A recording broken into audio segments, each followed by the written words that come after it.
하나님 말씀 유다서 1장입니다.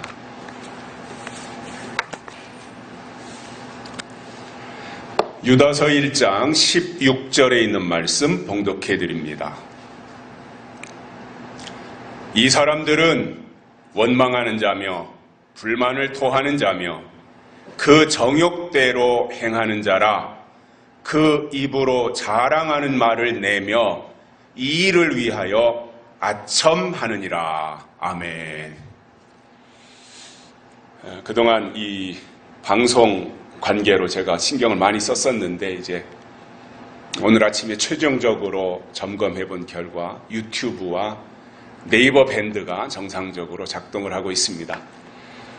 혹시 네이버가 잘 안 된다면, 밴드가 잘 안 된다면 유튜브로 가시면 되고요. 유튜브가 잘 안 된다면 밴드로 들어오셔서 예배에 참석하시면 되겠습니다. 장비만 구입하면 되는 줄 알고 한 달여 전에 장비를 구입하고 했는데도 여러 가지 장애가 많았어요. 지지난주에 수원에 계신 서정환 장로님이 장비의 문제라기보다는 인터넷 쪽의 문제가 아닐까, 그쪽을 한번 점검해 보면 좋겠다 이런 말씀을 하셔서 교회에 들어오는 인터넷 장비가 LG거든요. LG 기사가 나와가지고 전체적으로 점검을 다 하고 인터넷 서버 장비도 이제 최신형으로 다 교체하고 나니까 방송이 정상적으로 잘 되는 것 같아서 다행스럽게 생각을 합니다.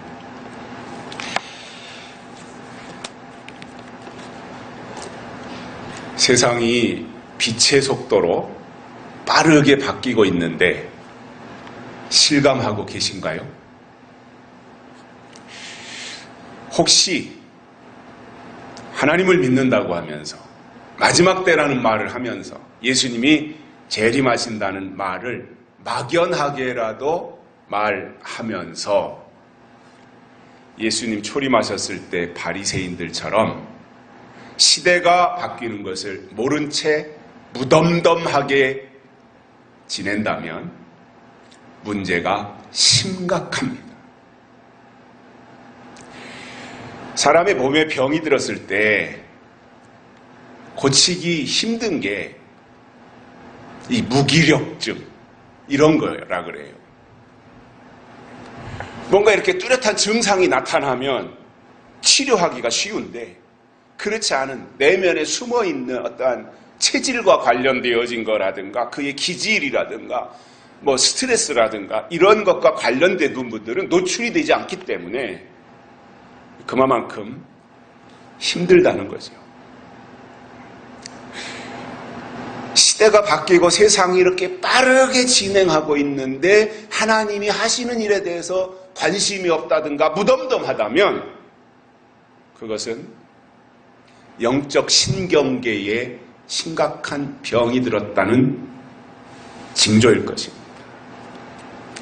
저는 세상이 바뀌고 있다고 하는 것을 다양한 여러 분야에서 실감을 하고 있는데 그 중에 하나가 이런 겁니다. 그전에는 모든 정보나 지식을 얻는 데 있어서 책이나 또는 신문이나 잡지나 이런 것을 통해서, 즉 종이에 인쇄된 것을 통해서 지식을 접했던 겁니다. 그러나 지금은 전자책이라든가 인터넷 신문이라든가 네이버나 다음이나 이런 인터넷을 연결해주는 포털 이러한 것으로 교체되면서 종이신문이나 책이나 이런 것은 점점 인기가 없어지고 있습니다. 신앙도 마찬가지입니다. 그때는 그래야만 했지만 지금은 그렇지 않은 것들이 많이 있어요. 저는 똑같다면 문제가 있다라고 생각을 합니다. 물론 어떤 그 관점의 차이일 수 있는데 본질의 차이가 아니라 뭔가 세상이 발전하면 나도 거기에 발맞춰서 바꿔가야 되는 거다 말이죠. 새로운 세상이 펼쳐지면 거기에 걸맞게 나도 뒤처지지 않도록 맞춰가야 되는 겁니다. 지금 우리가 살고 있는 이 세상은 엄청난 속도로 바뀌고 있고 굉장히 많은 부분에서 변화의 변화를 거듭해 왔습니다. 신앙도 똑같다고 봅니다. 예를 든다면 교회에 나와서 은혜를 받으면 가장 먼저 방언을 하고 통성기도를 시키면 어린아이들에서부터 어르신들에 이르기까지 절반 이상이 다 방언으로 기도하는 현상이 뚜렷하게 나타났던 것이 과거의 교회의 모습이었습니다. 그러나 지금은 교회 안에서 방언으로 기도하는 사람들을 만나보기가 굉장히 드문 시대를 우리가 살고 있습니다. 무슨 차이입니까?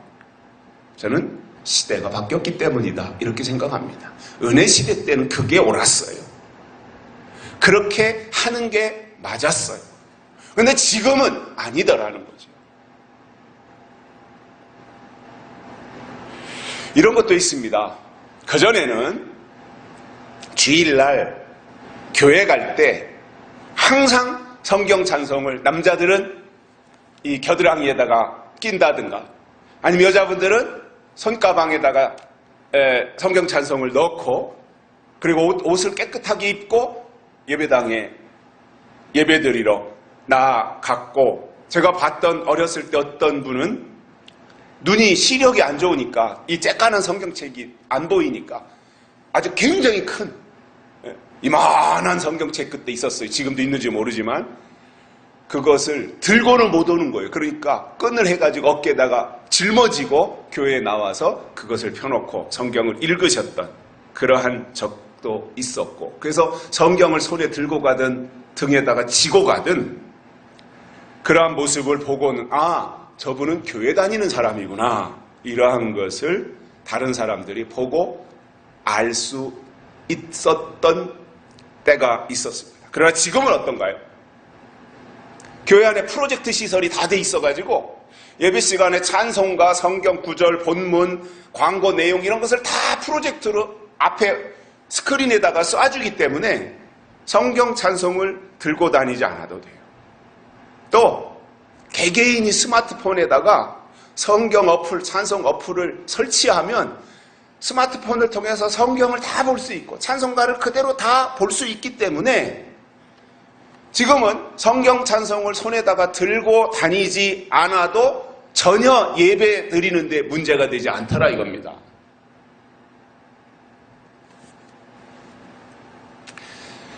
이러한 것을 비본질이라 그래요. 본질이 아닌 거 비본질이라 그래요. 무슨 얘기냐면 비본질은 얼마든지 다양하게 바꿀 수 있다는 거예요. 그런데 어떤 사람들을 보면 비본질에 목숨을 거는 사람들이 있어요. 왜 그렇게 안 하느냐? 이것을 다그치는 거예요. 그런데 그거는 시대가 바뀜에 따라서 같이 바꿔질 수 있는 부분들이에요. 비본질은 맞춰가는 거예요. 내가 현상에 맞춰갈 수 있어요. 이건 비본질인 거예요.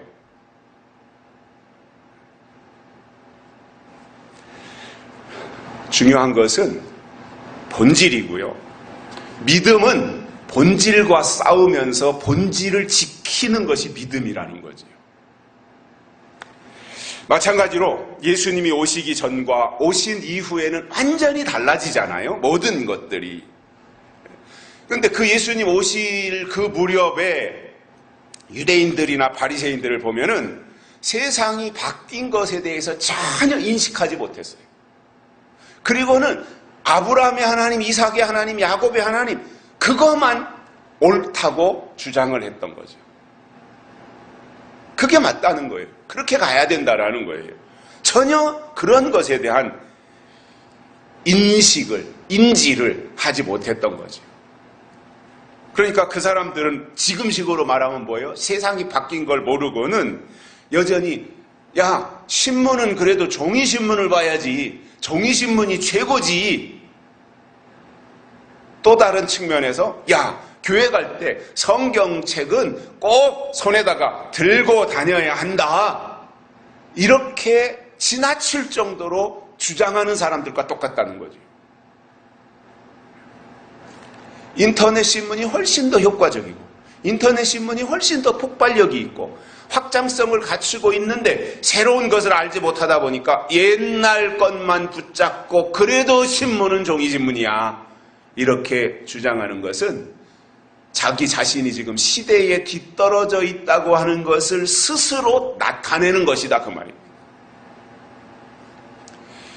자, 저나 여러분들이랑 똑같이 공감하는 것들이 있을 겁니다. 요즘에 TV를 보면서 실감하는 것이 한 가지가 있습니다.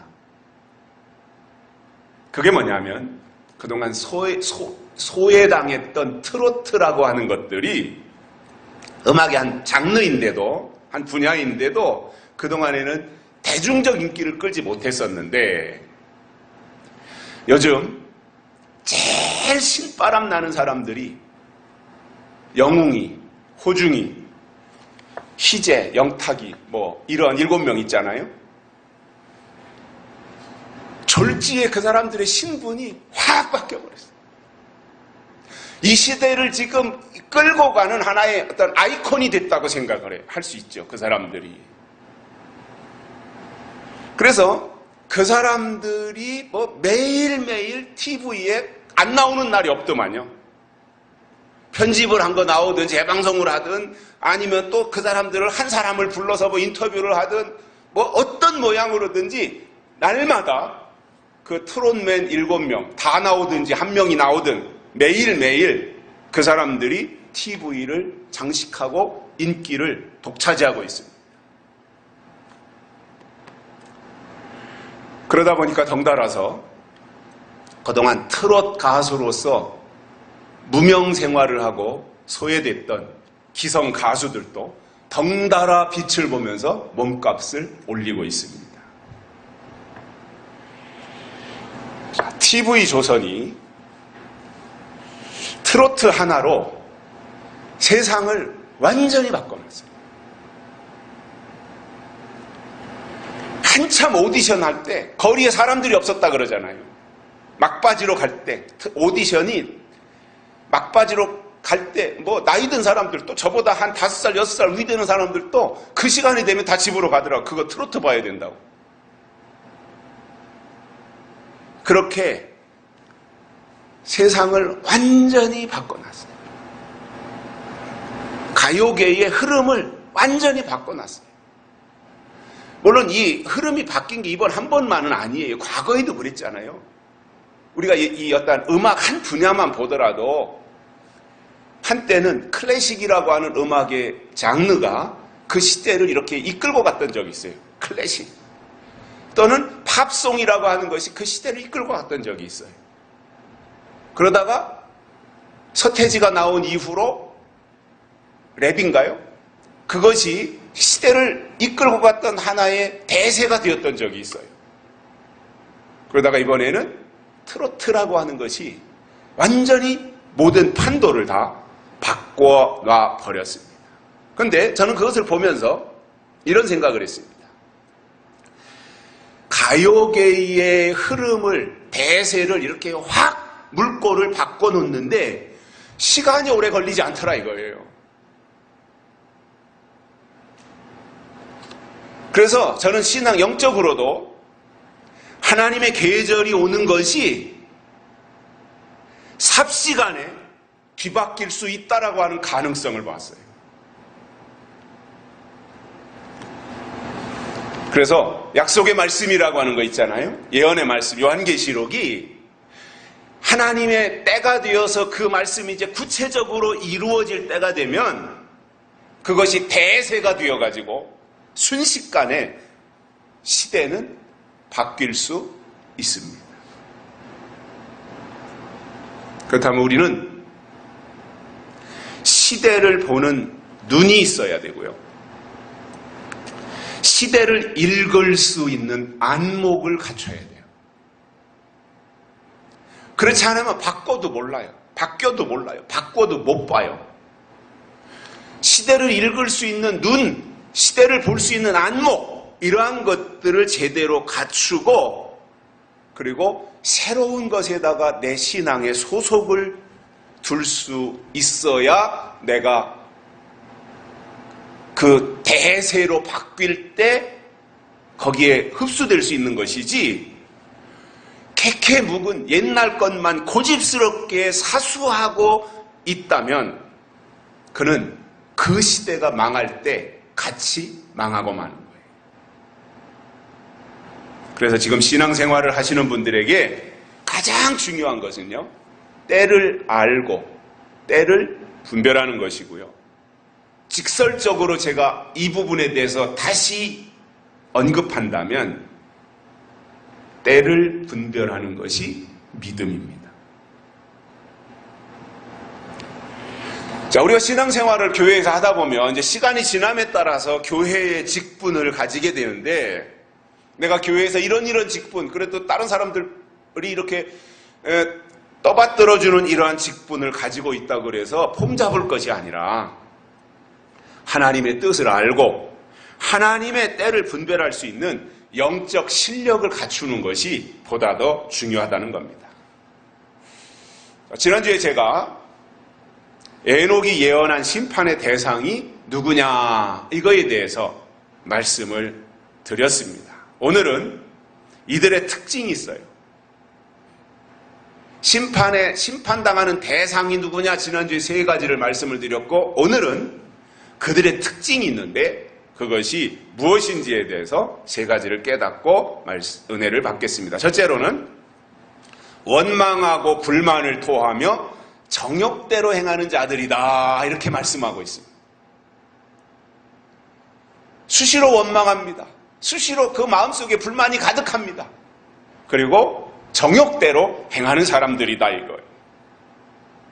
여러분, 우리가 신앙생활을 한다고 하는 것은 내가 교회로 나온 것이 아니라 하나님이 나를 불러서 하나님의 자녀가 되었다라고 하는 거, 이게 중요한 거잖아요. 내가 하나님을 택한 것이 아니라 하나님이 나를 선택했다라고 하는 거, 이게 의미가 있고 그게 큰 것이잖아요.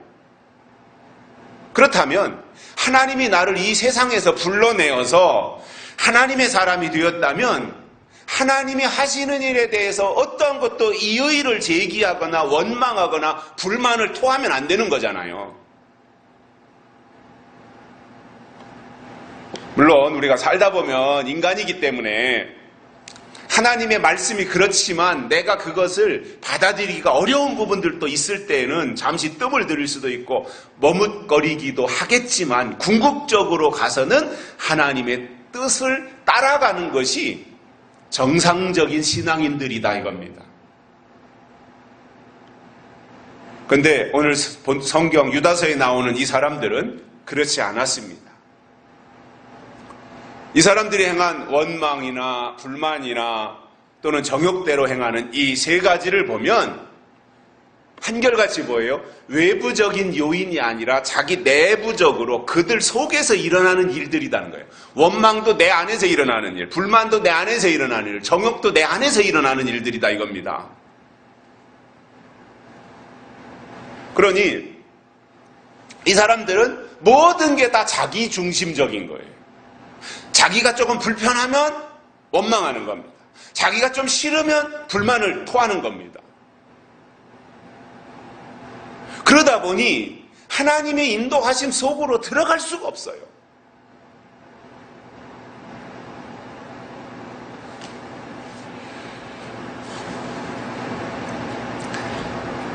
정말 하나님의 길을 간다면, 하나님이 우리에게 제시해 주시는 길을 우리가 따라간다면 하나님이 우리를 왜 이끌고 계신가 하는 이 가장 핵심적인 부분들을 우리가 알아야 되잖아요. 하나님이 왜 나를 세상으로부터 건져내셨는가? 하나님이 왜 나를 구별하셨는가? 하나님이 왜 나를 지금도 이끌고 계신가?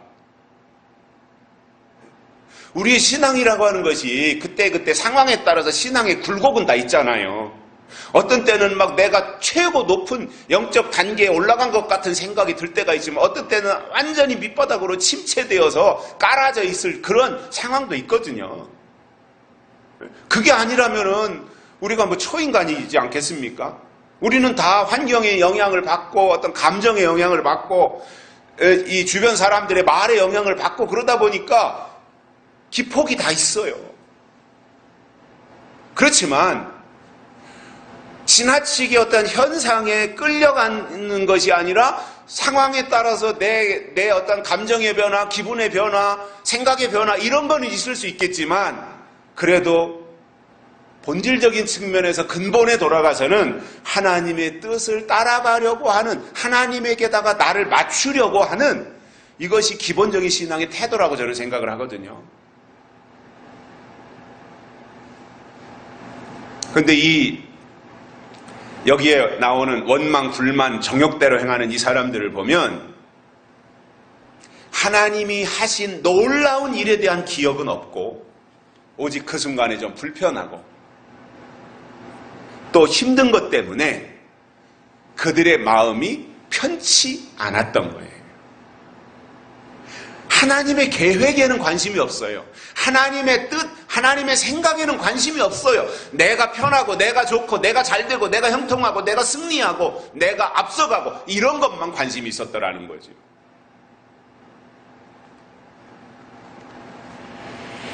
여러분, 신앙의 출발선이 어디냐 하면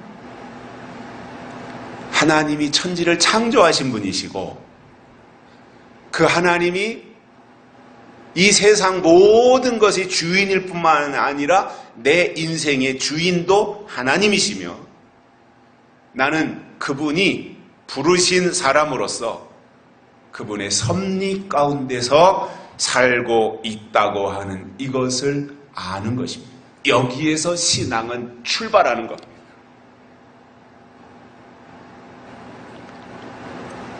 그런데 이 에녹의 예언에 속해서 심판을 당하는 사람들을 보면 하나님의 주인 되심을 인정하지 않는 거예요. 그리고 자기가 자기 인생의 주인인 것으로 착각하는 거예요. 그러다 보니까 그 결과가 어떻게 나오는 거예요? 원망과 불만과 정욕과 이런 것으로 나타나게 되더라는 겁니다. 좀 더 구체적으로 말씀을 드리면 원망이라고 하는 것은요, 이스라엘 백성들의 광야 생활 속에서도 우리가 익히 잘 알고 있습니다. 하나님의 그토록 강권적인 역사로 출애굽을 하고 그 출애굽도 그냥 보통 출애굽이 아니잖아요. 10가지 재앙이라는 건 바로 왕이 완전히 항복하고 그리고 출애굽을 하고 유월절을 지키고 홍해를 건너고 기적적으로 그리고 광야로 나갔다면 그들은 조금 뭔가 마음에 안 들어도 하나님이 또 다른 계획이 있을 거야 라고 하는 마음을 가지고 있었어야지요. 그런데 그런 거에 대한 개념 자체가 없었던 거예요. 좀 불편하면 원망부터 하는 거예요. 그럼 원망이라고 하는 것이 뭐예요? 원망이라고 하는 자체는 다 남의 탓으로 돌리는 거예요. 하나님이 하신 일이나 하나님이 구출해 주신 은혜에 대한 감사한 마음이 그들 속에 없어요. 이것이 바로 영적으로 어린 아이의 단계이고 그들 속에 감사함이라고 하는 것은 찾아볼 수가 없었다는 것입니다. 자, 저는 세상에서도 그렇다고 봐요. 자, 나이가 들면 남녀가 서로 배필을 찾아가지고 결혼을 하고 또 자식을 낳습니다. 살아가는 게 똑같아요, 다. 아이가 커서 학교 가고 학교 갔다가 또 취직하고 취직한 다음에 결혼하고 결혼해서 자식 낳고 그 자식 뒷바라지하고 늙고 그 자식이 또 똑같은 부모가 살았던 길을 반복해서 가는 거잖아요. 그런데 결혼해서 자식을 낳아서 키우다 보면 어린 아이들 속에는요, 감사함이라는 단어가 없어요. 어린 아이는 절대 감사할 줄 몰라요. 그러면 부모가 어린 아이 때 자기 자식에게 베풀었던 그 어마어마한 돌봄이라든가 이런 것들이 그때만큼 넘치게 베풀었던 적이 있을까요? 어린 자식을 낳아서 요람에서부터 이렇게 돌볼 때 그 아이가 기저귀 갈아채고 때 되면 밥 먹이고 젖주고 이런 과정 속에서 그 모든 아빠와 엄마의 관심이 온통 아이에게 쏟아져 있는 그 시대, 그 시절, 그 시기만큼 아이를 위해서 살았던 적이 있을까요? 모든 것이 다 희생이고 헌신으로 그렇게 아이를 돌보지 않습니까? 그런데 그 아이는 자기 필요한 것만 채워달라는 거예요. 그리고 자기 마음에 좀 안 들면 울면서 땡깡을 부립니다.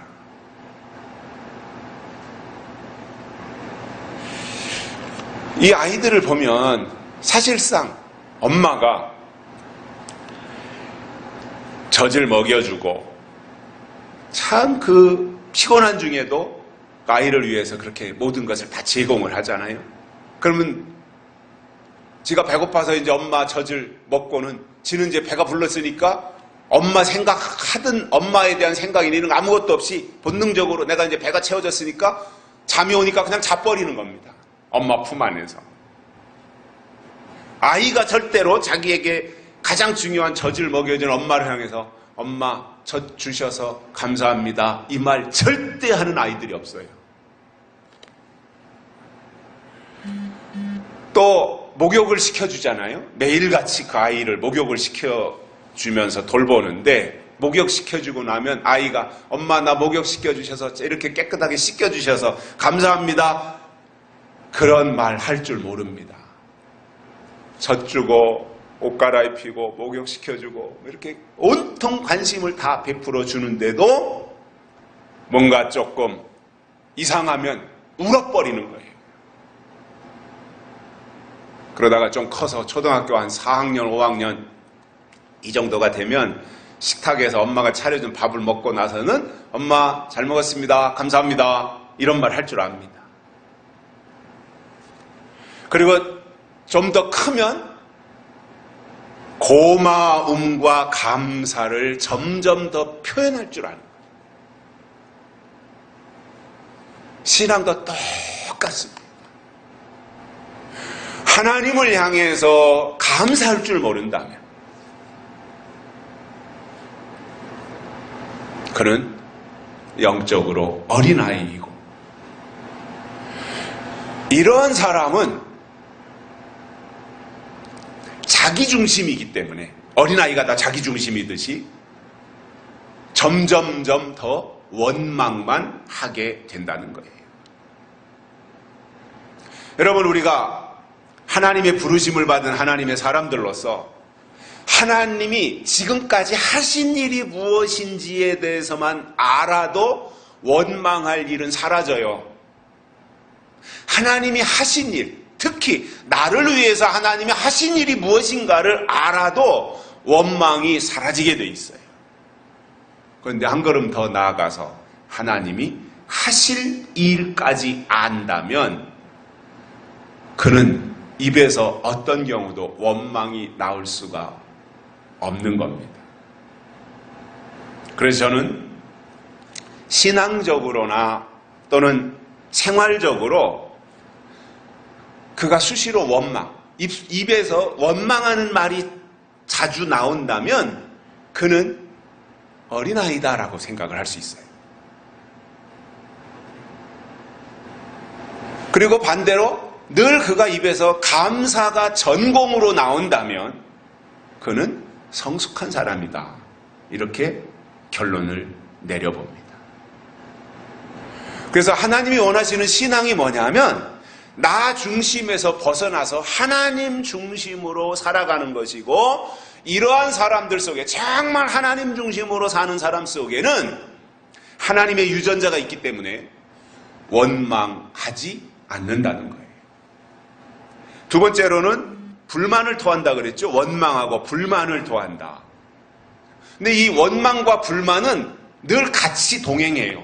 동반자예요, 이 둘은. 그래서 원망하면 불만이 나오고 불만을 토하면 원망이 나오게 되어 있는데 우리가 하나님을 믿는 신앙생활을 하고 있는 입장에서 볼 때 우리 안에 하나님이 주신 기쁨이 있고 그 주신 기쁨이 내 안에 차고 넘쳐서 기쁨이 순간순간 어떤 환경으로부터 외부적인 요인으로부터 불평이나 불만이나 이런 것들이 침투에 들어올 때 내 속에 주신 하나님이 주신 기쁨이 불만의 요소들을 씨앗들을 퇴출시켜 버릴 수 있어야 된다는 거예요.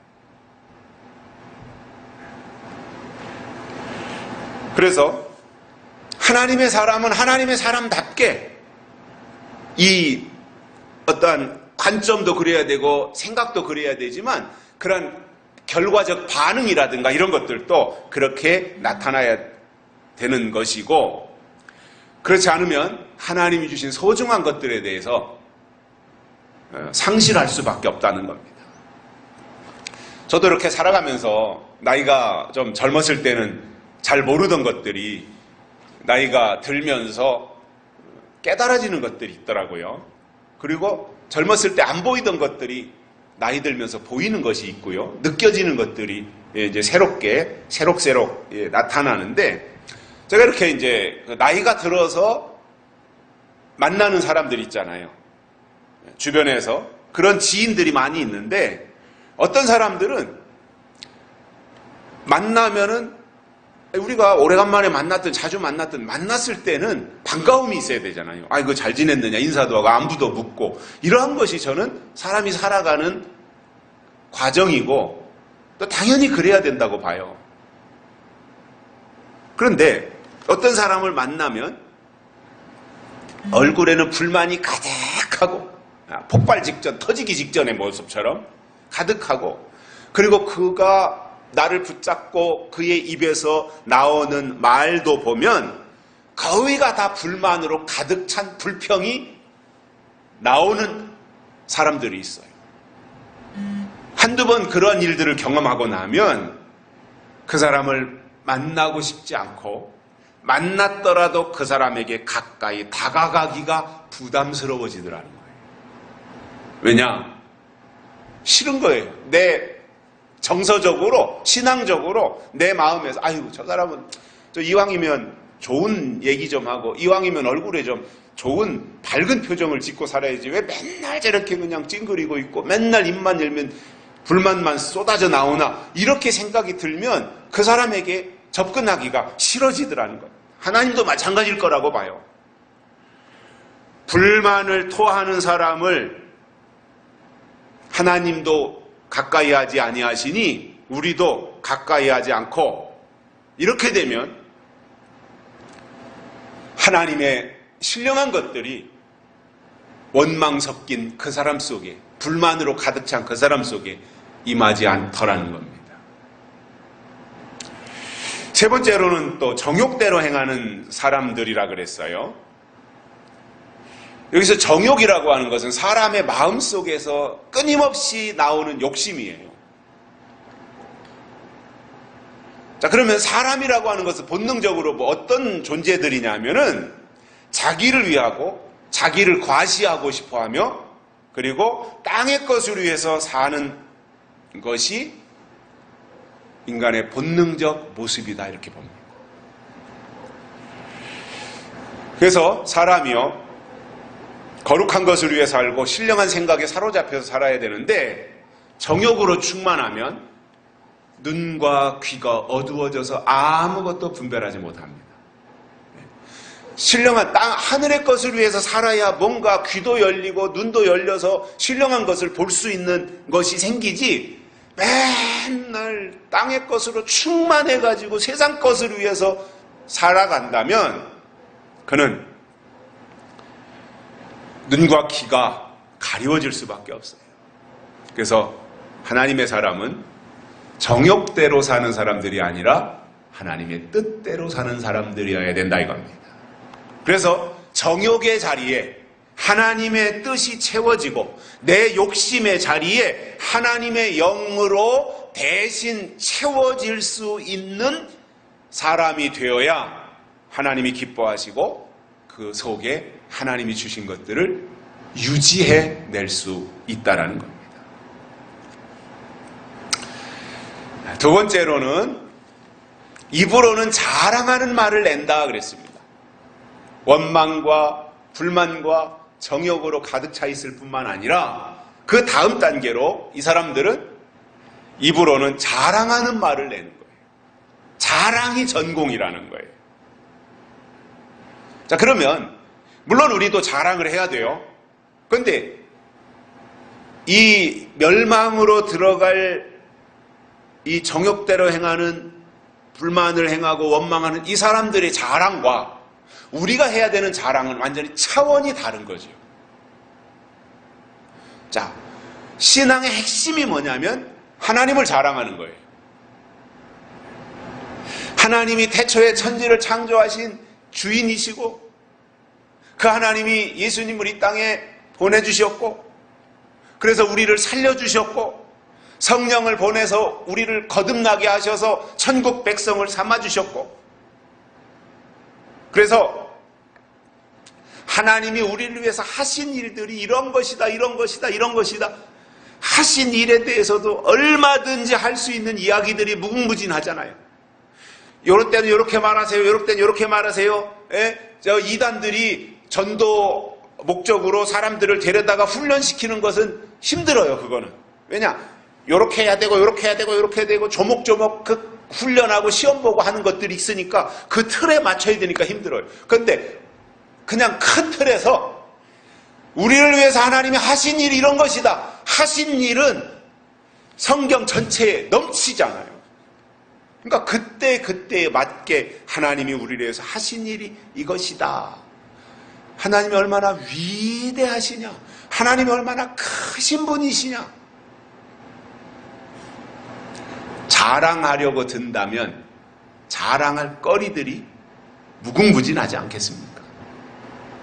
게다가 우리는 하신 일뿐만 아니라 하나님이 앞으로 이러한 일을 이렇게 하실 것이다. 하나님이 하실 일이 성경에 기록되어 있다. 당신들은 하신 일만 알고 있지 않느냐? 그러나 성경에는 하나님이 하실 일도 기록이 되어 있는데 하실 일을 총체적으로 요약해서 기록한 것이 요한계시록이다. 그러니 우리가 그 말씀을 따라가야 된다. 그 사람이 하나님의 사람이다.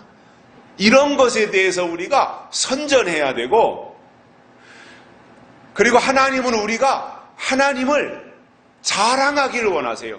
하나님은 우리가 하나님의 하나님 되심을 인정하기를 원하시는 거예요.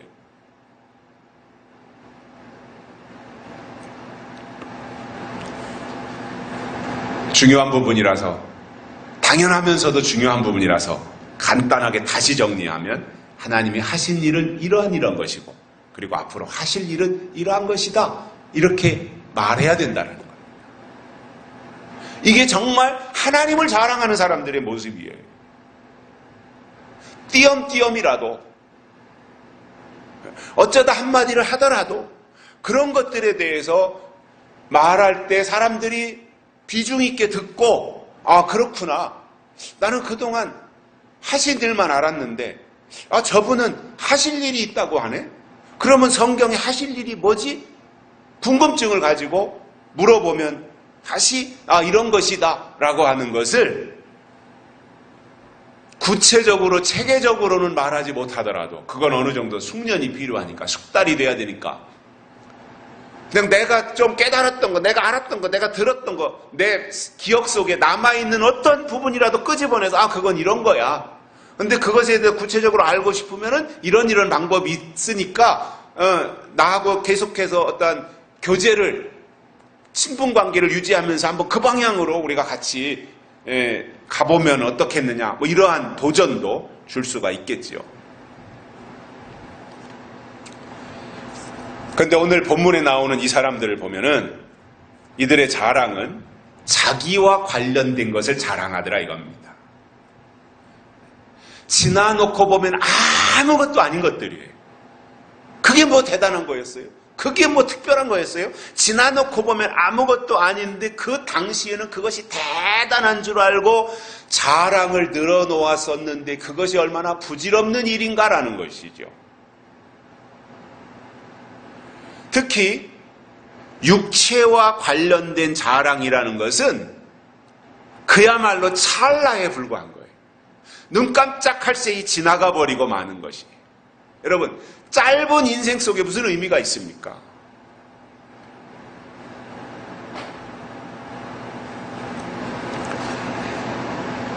사람이 영원한 것을 위해서 살아야 의미가 있고 가치도 있는데, 순간적인 것을 위해서 쾌락으로 산다면 그것은 하나님의 사람이라고 말할 수가 없는 것입니다.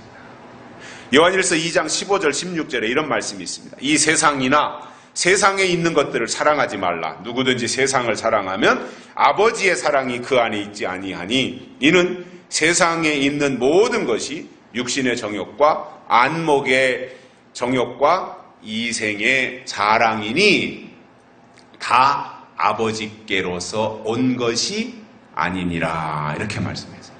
육신의 정욕, 안목의 정욕, 이생의 자랑은 하나님께로부터 온 것이 아니다. 그것은 자랑거리가 아니다 이거예요.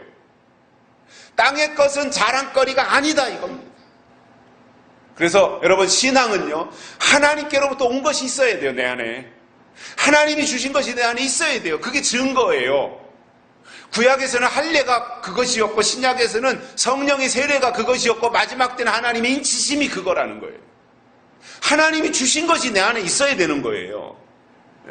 내 것 가지고 하나님 나라 가는 게 아니잖아요. 하나님의 것이 내 안에 있을 때 그것을 하나님이 인정하셔서, 아, 너는 내 것이, 내가 내게 부여해 주신 것이 내 안에 있구나.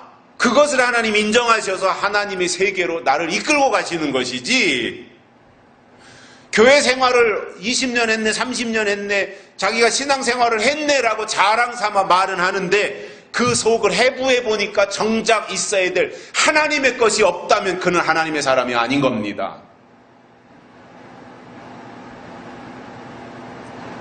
셋째는 이익을 위해 아첨한다 그랬습니다. 멸망당하는 사람들은요, 이익을 위해서 아첨을 하는 거예요. 근데 이 아첨이라고 하는 단어도 저는 한참 생각을 해봤어요. 아첨한다. 그런 생각이 들더라고요. 이 아첨은 아무나 하는 것이 아니구나. 이것도 타고난 성품이다. 기질이다. 이것도 아첨하는 거 있잖아요. 어떤 사람은요, 지위가 높은 사람 앞에서는 이 비벼대기도 잘하고 아주 그 아첨도 잘하고, 듣기 좋은 말로 그런 사람이 있는데, 제 주변에서도 보니까 그런 사람들이 성공은 하더라고요. 만약에 누가 저보고 출세를 위해서 아첨을 하라고 하면, 저한테 누군가가 아첨만 하면 출세할 수 있다. 한번 누구누구에게 높은 사람, 어떤 이 계통을 따라서 그러한 주문을 저에게 한다고 하면은, 글쎄요, 그냥 그 분위기를 봐서 뭔가 이렇게 뭔가 격려하고 하는 말은 자연스럽게 할지 모르지만, 내 목적 달성을 해서 내 이익을 위해서 아부 떠는 것은 못할 것 같아요. 살면서 정말 불가피한 상황을 만나면은 어떨지 모르겠지만, 지금 생각으로는 아부나 아첨이나 이런 거는 못할 것 같아요. 우리나라 역사도 보면 간신과 충신이 등장을 하잖아요. 간신도 있고 충신도 있거든요. 근데 간신도 왕의 앞에서 있고 충신도 왕 앞에 있어요. 왕의 주변을 늘 맴돌면서 거기가 그들의 삶의 공간, 삶의 현장이에요. 왕 주변에 맴돌고 거기서 살아가는 거예요. 근데 간신은 틈나는 대로 왕의 눈치를 보면서 왕이 듣기 좋은 말로 아부와 아첨을 잘하는 것이 간신들이었어요. 그러나 충신은 평소에는 별로 말이 없어요. 그리고 당장 눈앞에 있는 왕의 눈치를 살피기보다는 근본적으로 왕이 정치를 잘해서 나라가 태평천하가 되고, 그리고 백성들이 왕을 존경하면서 이렇게 나라가 다 평안해지는 이 방향에서 충신들은 왕에게 충언을 했던 겁니다. 근데 왕이 들을 때 좀 모자란 왕은 간신의 말이 크게 들리는 거예요. 충신의 말은 자기를 비하하는 것으로 생각을 하니까 충신들을 때로는 내쫓기도 하고, 그러한 그 비화들을 역사를 통해서 우리가 보게 되지 않아요? 저는 이러한 역사 드라마나 역사 소설을 읽으면서 느낀 것들이 이런 겁니다. 하나님이 쓰시는 사람들의 인간적 특징들이 있더라는 거예요. 그게 뭐냐면은 그 피 속에 간신의 피가 흐르는 것이 아니라 충신의 피가 있더라는 거예요. 그래서 하나님 앞에서 쓰임받는 하나님의 사람들에게 공통적으로 있어야 될 요소가 뭐냐면 충성이라는 거예요. 충성하는 사람이 충신이에요.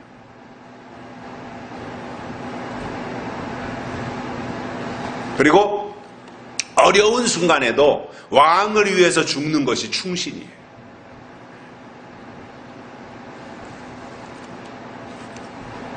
사륙신들 있잖아요. 사륙신, 우리나라에. 뭐 정몽주, 박팽년, 하위지, 뭐 이런 그 노량진에 가면 그 사륙신 묘소가 있잖아요. 자기들이 죽음으로 왕을 지킨 사람들이에요. 그때 당시에 왕을 몰아내고, 나이 어린 왕을 몰아내고, 그리고 숙부인 수양대군이 왕위를 찬탈하려고 하는 이 모습을 사륙신이 다 본 거잖아요. 그러니까 끝까지 안 된다. 이 수양대군 왕이 될 수 없다. 그러면서 나이 어린 왕을 끝까지 지키면서 목숨을 그들이 다 내던졌던 거죠. 물론 그럼에도 불구하고 이제 수양대군이 조카의 왕위를 빼앗아서 조카를 영월로 내가 쫓아버리고, 그리고 자기가 이제 왕이 되잖아요. 그게 이제 세조지요, 세조.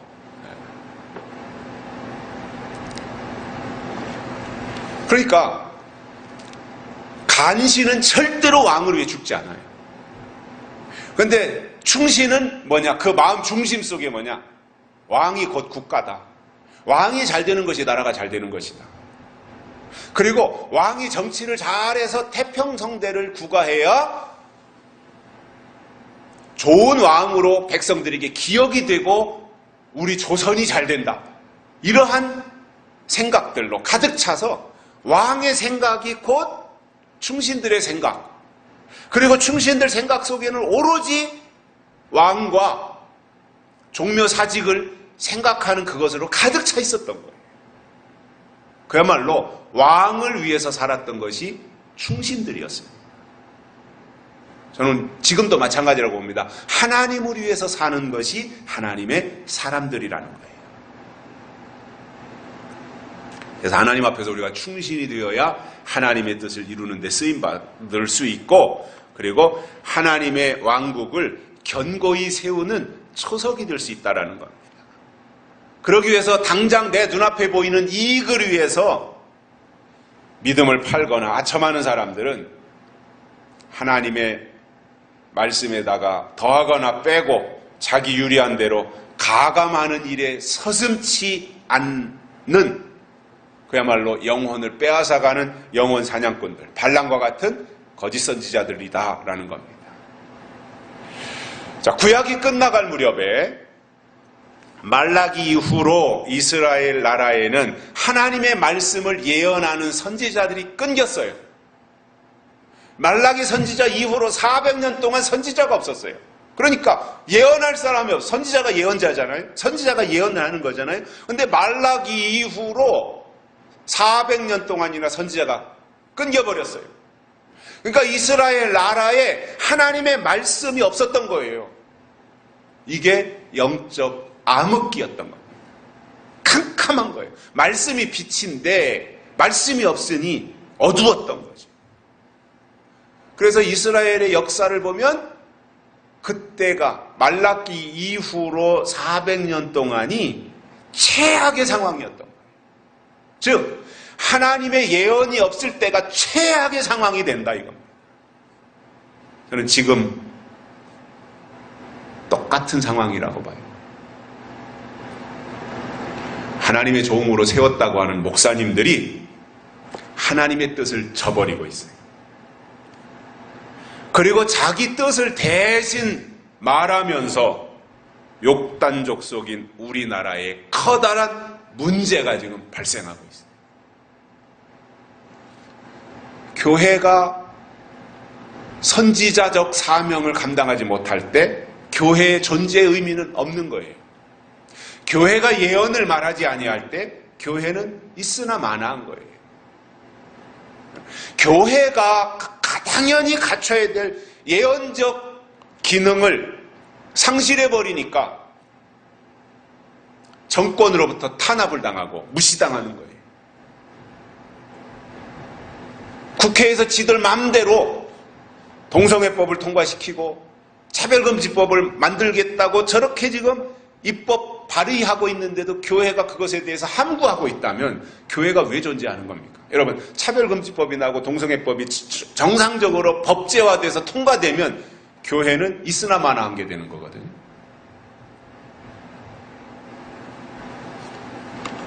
아니 그러면은 이제 그것을 동조하는 사람들은 그래요. 아니 뭐 동성애 어차피 할 건데 그렇게 다 동성애 하는데 이제 다 법 만들어줘서 그렇게 그냥 음성적에서 숨어서 할 것이 아니라 자연스럽게 지들 노출시켜서 다 평등하게 다 자기 선택권을 가지고 하게 해주는 것이 맞지 않느냐 이런 주장들을 할 수 있거든요. 그건 이제 찬성하는 사람들의 생각일 수 있지만 그러나 성경을 가르치는 교회는 성경이 위반인 거잖아요. 그게.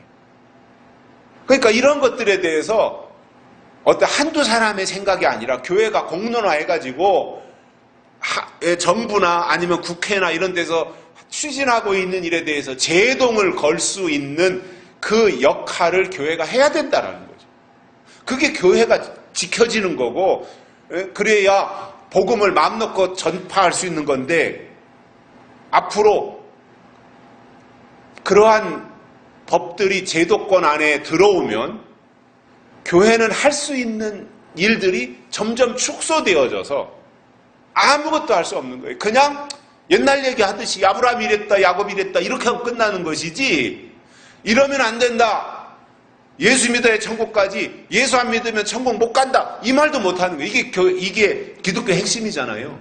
예수 아니면 구원이 없다라는 게 기독교 핵심인데 차별금지법이 나오면 그 말을 못해요.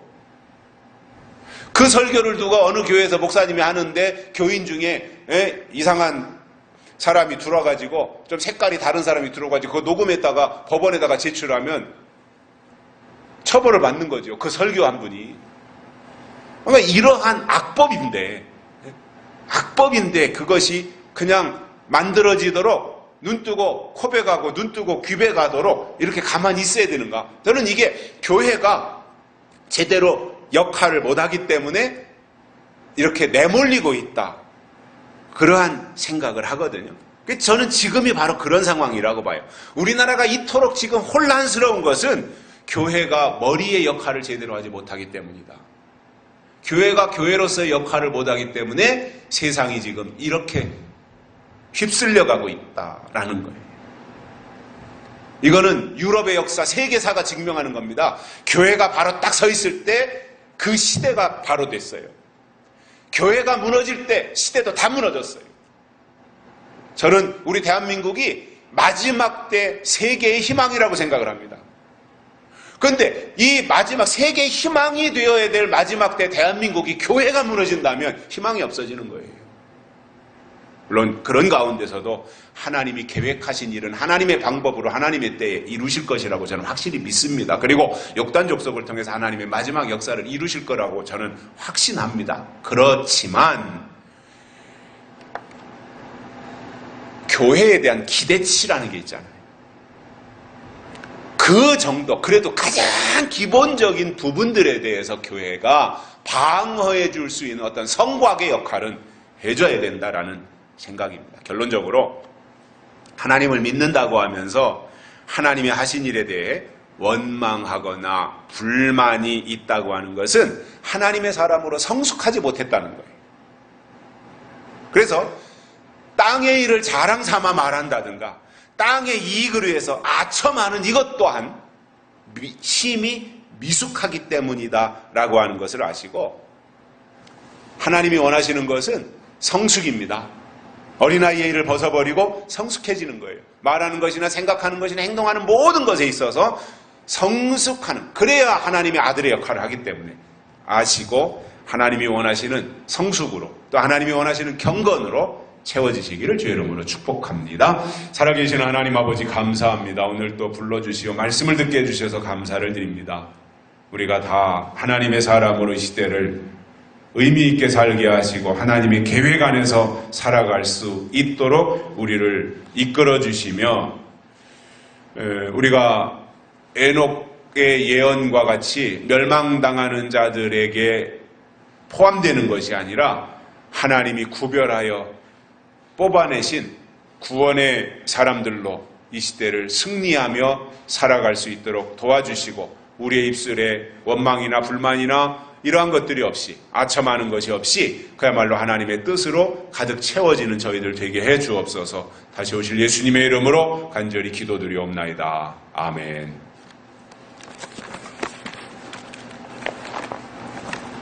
찬송가 344장 부르시면서 헌금 드립니다. 344장, 새 찬송가는 545장입니다.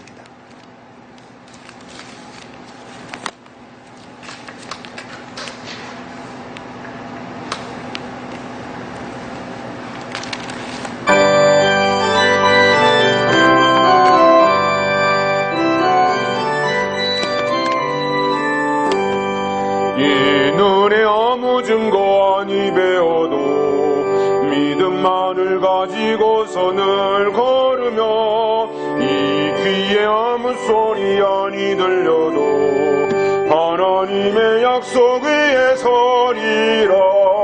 걸어가세 믿음 위에 서서, 나가세 의심 버리고, 걸어가세 믿음 위에 서서, 눈과 귀에 아무 증거 없어도